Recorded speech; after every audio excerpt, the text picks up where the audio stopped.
Bienvenidos oyentes de Radio Sefarad a una nueva entrega de Cero a Aleph, Matemáticas y Judaísmo en Radio Sefarad con Amelia Muñoz García. ¿Qué tal, Amelia? Buenas tardes. Bueno, a las puertas del verano vamos a entregar otra nueva edición de este de Cero a Aleph para que nos hables del matemático Ernst Gabor Strauss. Cuéntanos.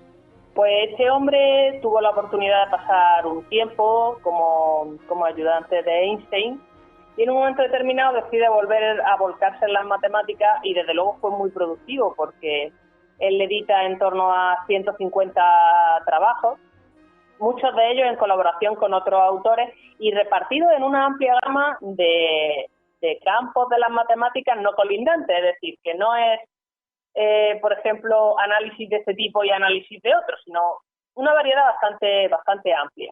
Entonces, este hombre, Ernst Strauss, nace en 1922 en el seno de una familia judía, una familia numerosa de padres universitarios.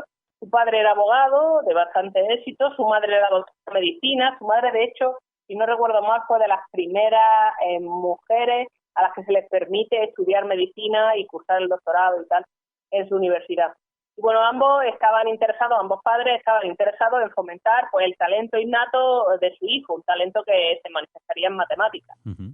En efecto, cuando Ernst tiene 5 años, descubre por su cuenta la fórmula de la suma de la progresión aritmética. Esto sí dicho parece un poco raro, pero lo mismo le suena a ustedes Gauss, el también denominado príncipe de las matemáticas, y se dice que uno de sus primeros logros fue precisamente deducir la fórmula de la suma aritmética cuando un profesor de matemáticas lo pone a sumar los números del 1 al 100. Bueno, Gauss hace esto cuando tiene 9 años, pero Ernst lo hace con 5, lo cual nos permite ver un poco la proporción de cómo de brillante era ya él y qué tipo no de colmillo, podríamos decir de visión, ¿no? Uh-huh. Que tiene el joven Ernst dentro de las matemáticas, cosa que le va a acompañar toda su vida.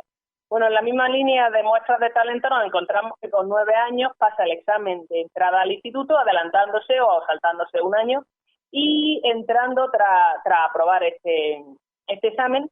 Y en el año 1963, que va a ser un par de años después, nos encontramos, sin embargo, con que se va a encontrar bastantes dificultades, no solamente por la situación política, sino porque muere su padre, muere de cáncer.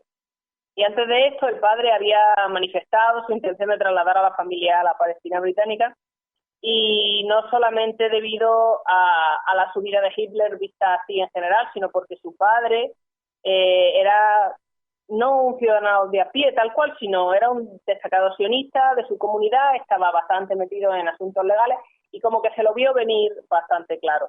Así que la madre decide trasladar su consulta y la familia a Jerusalén.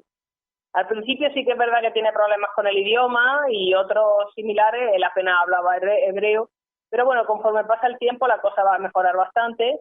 El propio Strauss cuenta que él fue uno de los muchos beneficiarios del éxodo de científicos que se produce en Alemania, ya que de la noche a la mañana se encuentra con que muchos de sus profesores, en particular algunos de matemáticas, son o van a acabar siendo investigadores, lo que aporta una dimensión y una manera de enseñar novedosa en muchos sentidos.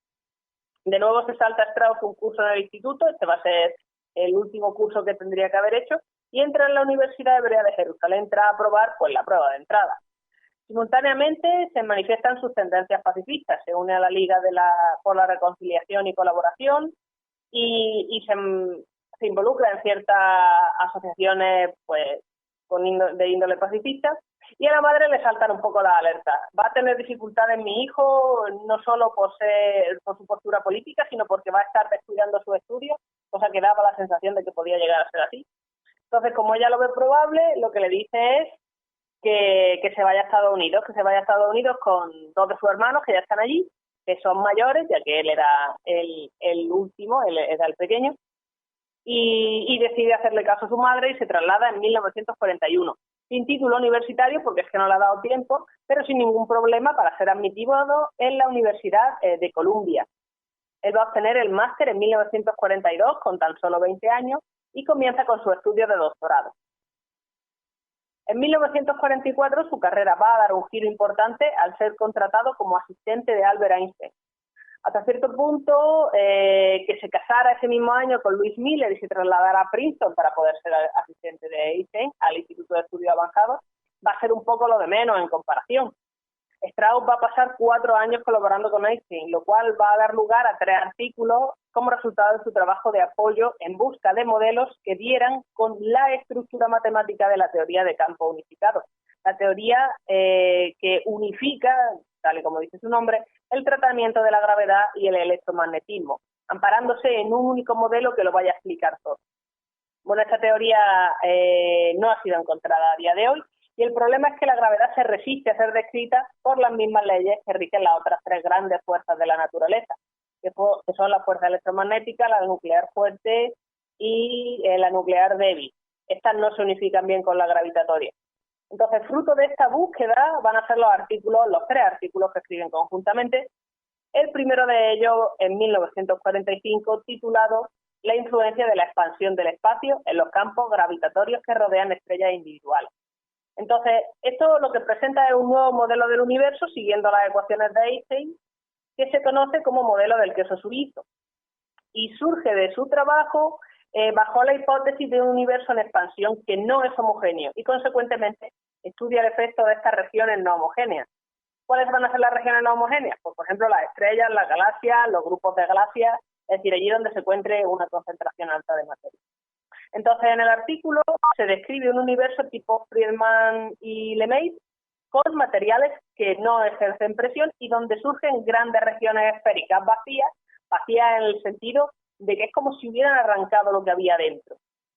De las de que, por ejemplo, ha arrancado una masa y esta masa la has condensado y la has puesto en el centro de ese vacío que tiene forma esférica y que tiene una masa equivalente a lo que has quitado. Es decir, una especie de grumo rodeado de vacío. Y de ahí viene el nombre de queso suizo. Bueno, pues un año después sacan su segundo artículo, que amplía y corrige el primero, y en 1946 lanzan una generalización de la teoría relativista de la gravedad 2, que corrige algunos errores del artículo original de Einstein. Esta vez ya no va a ser del conjunto, sino el que escribe Einstein solo unos cuantos años antes de conocer a Strauss. Bueno, como pueden imaginarse, Strauss tenía una enorme fluidez en teoría de la relatividad, y eso que cuando Einstein lo contrata no tiene ni idea, cosa que Strauss le dice, y a que a Einstein le parece muy bien, porque lo que él necesitaba era un matemático, no otro tipo. Pero bueno, el objetivo de esta colaboración era que Einstein, como he comentado, tuviera un matemático en el que apoyarse, y resulta ser todo un éxito, hasta el punto de que en 1948 surge una vacante en California, una vacante de instructor, y Strauss, que decide hacerse con este trabajo, es capaz de escribir una tesis en pocos meses y presentar esta tesis en la Universidad de Columbia, donde todavía pertenecía, aunque fuera de manera nominal, cosa que tiene que hacer porque donde estaba, en Princeton, no concedían doctorados. Así que con la ayuda de su mentor escribe la tesis titulada Algunos resultados en la teoría de campos unificados de Einstein, con la que le van a conceder este doctorado, y ya está preparado para trasladarse a la Universidad de California, también conocida como UCLA, donde pasaría el resto de su carrera como profesor de matemáticas. Nótese que Strauss no renuncia a las matemáticas en favor de la física durante el tiempo que está con Einstein, y desde luego no lo va a hacer en el resto de su carrera. Uno de los intereses de Ernst, que va a tener la oportunidad de desarrollar con mayor profundidad en teoría de números, en Princeton, va a ser precisamente teoría de números. En efecto, poco antes de irse de la universidad en la que estaba, llegó allí Paul Erdős, con quien escribiría unos 20 artículos y con quien compartía ideas sobre esta rama de las matemáticas. Como por ejemplo, consecuencia de esta colaboración va a estar la conjetura de Erdős-Strauss, que te dice que las fracciones del tipo 4 partido por n se pueden descomponer en suma de 3 fracciones de numerador 1 y denominador un número natural, tipo 1 partido por x más 1 partido por y más 1 partido por z, donde x y z son números naturales. Entonces, esta ecuación va a tener solución para cualquier n de la fracción original 4 partido por n. Bien, este no va a ser el único matemático con quien colabore. Otros de este campo habían estado uniéndose a Princeton recientemente y desatan el interés que tiene Ernst por la teoría de números.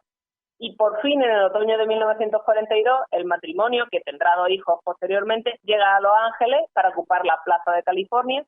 Y aunque Strauss llega como instructor, va a tardar poco en ir ascendiendo. Va a echar 2 cursos solamente como instructor y lo ascienden a profesor asistente, después 5 para profesor asociado y otros 5 ya para profesor de pleno derecho.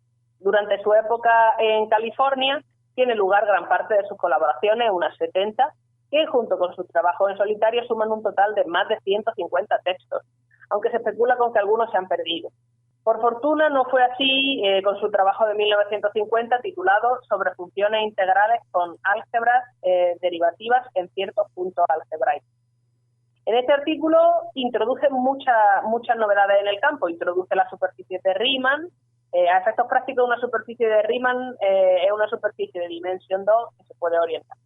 Y además demuestra que determinados conjuntos de números que son potencias del número E, con exponente algebraico distintos de cero, pues estos números no van a ser son trascendentes, Introduce la idea de usar la expansión de Taylor de funciones analíticas en torno a varios puntos simultáneamente, etcétera.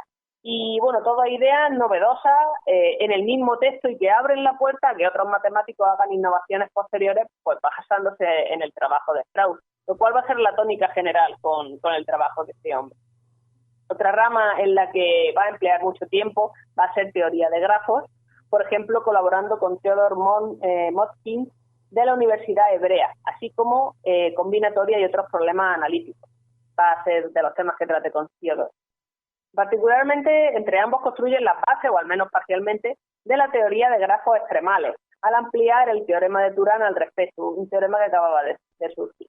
Entonces, la teoría de grafos extremos o extremales no es que sea una tarea de riesgo, como podría sugerir su nombre, sencillamente trata de cómo propiedades globales de un grafo influyen en su subestructura local, es decir, en cómo se comporta en lugares muy chiquititos en vez de considerarlo todo en conjunto.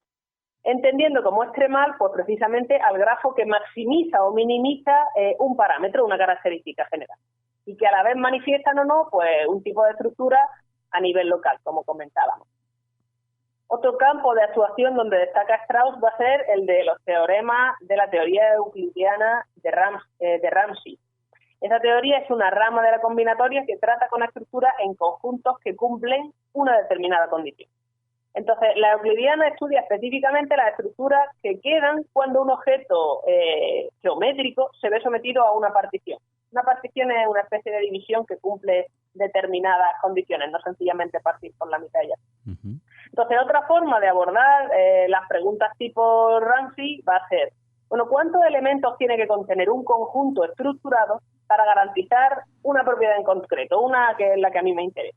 Es decir, que se busca el orden en un conjunto que casi invariablemente va a ser enorme, porque claro, para que cumpla lo que se va buscando se tienen que empezar a meter elementos o considerar conjuntos directamente grandes. Entonces se considera que al ser Strauss un experto mundial en combinatorias, va a jugar un papel crucial en el desarrollo de esta rama en concreto de las matemáticas. Bueno, como esta hay muchas. Si Ernst se caracteriza por algo es por ser un matemático todoterreno, tocando más temas de los que yo ahora mismo puedo nombrar. Pero es que a la vez estaba involucrado en actividades de carácter político, teniendo en cuenta que su activismo no era en favor de un partido político, sino de los derechos humanos. Así, pues vamos a encontrar que estaba dentro de los comités de California por ejemplo, la libertad académica entre 1961 y 64, el bienestar universitario entre el 64 y el 66, y también va a ser miembro, por ejemplo, de la Asociación Americana de Profesores Universitarios, miembro del Comité de Ética de la Sociedad Matemática Americana, y a esta tarea se va a sumar pues ser editor de la Pacific Journal of Mathematics entre 1951 y 1964, siendo manager los últimos 5 años.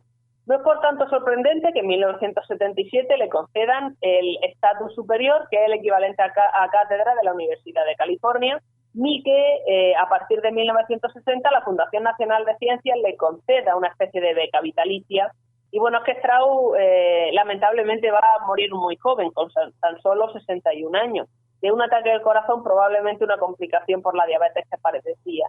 Él muere en 1983, sin llegar a concluir todos los trabajos que está haciendo. De hecho, se especula con que algunos de estos trabajos se pierden y que en vez de 131, que es el número de textos oficiales de Strauss, tiene estos 150, porque llevaba varios trabajos simultáneos en colaboración con otros autores, pero a día de hoy no se encuentran, porque comentan sus familiares que si bien era un matemático brillante muy ordenado, pues no era.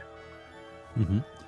Muy bien, pues hasta aquí la vida de Ernst Gabor Strauss, que nos ha acercado Amelia aquí a este De Cero a Aleph, este programa dedicado a las matemáticas y el judaísmo, que cada 2 semanas visita esta casa, pero también pueden pinchar en las etiquetas relacionadas o buscar en el ángulo superior derecho de la página web para encontrar otros De Cero a Aleph, de tantos, Amelia, que ya nos has traído aquí a Radio Sefarad. Gracias por hacerlo y te esperamos en otra edición. Gracias a ustedes.